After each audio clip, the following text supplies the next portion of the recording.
இந்த தமிழ்நாட்டுல தங்க தொகுதிக்கு ஏதாவது ஒண்ணு வேணும்னா முதலமைச்சருக்கு அடுத்து ஒருத்தரை பார்க்கணும்னா நிதியமைச்சர் தான்.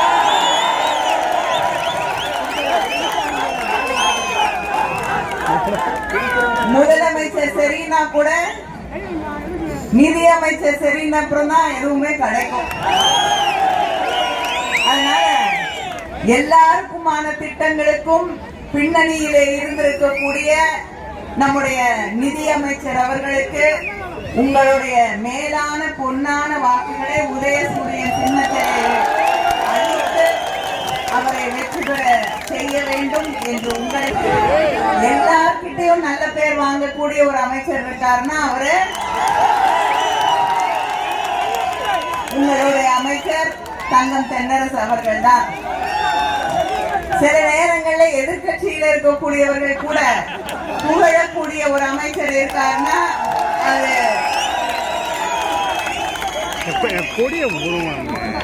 உங்களுடைய நிதியமைச்சர் அவர்கள். சில நேரங்களில் எதிர்கட்சியில இருக்கக்கூடியவர்கள் கூட புகழக்கூடிய ஒரு அமைச்சர் இருக்காருன்னா அது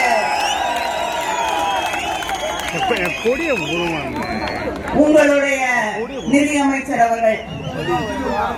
அவர்தான் ராஜவர்மன். அவரை வேட்பாளராக இங்கே கொண்டு வந்து நம்முடைய நிதியமைச்சர் அவர்களுக்கு எதிராக நிறுத்தி இருக்கிறார்கள். அவரும் வேற வழி இல்லாம இங்க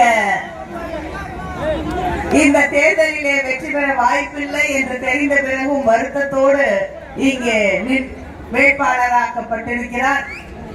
இந்த தேர்தலிலே நாம் மக்களை சந்தித்து திராவிட முன்னேற்ற கழகத்திற்கு வாக்களிக்க வேண்டும் என்று கேட்கும் போது தலை நிமிர்ந்து வந்து மக்களை சந்திக்கிறோம். உரிமையோடு வந்து உதயசூரியன் சின்னத்திலே வாக்களிக்க வேண்டும் என்று கேட்கிறோம். ஏன் உரிமையோடு வரோம்?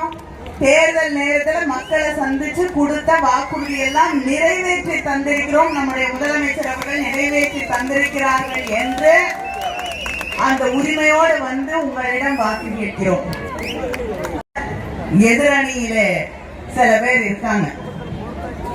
எதிரணியிலே இருக்கக்கூடிய எடப்பாடி பழனிசாமி அவர்கள் தமிழ்நாட்டுக்கு துரோகம் செய்து கொண்டிருக்கக்கூடிய ஒன்றிய அரசாங்கத்தோடு கரம் கோர்த்து கொண்டு தமிழ்நாட்டுக்கு நிதி கொடுக்கறதே கிடையாது. நிதி அமைச்சரை கேட்டா தெரியும். வர வேண்டிய நிதி எதுக்கும் வரதில்லை. பிள்ளைங்க படிக்கிறதுக்கு கொடுக்க வேண்டிய நிதியை கூட 3600 கோடி நீ ஹிந்தி படிச்சாதான் கொடுப்பேன், 3 மொழி படிச்சாதான் கொடுப்பேன்னு சொல்லி நிறுத்தி வச்சிருக்காங்க.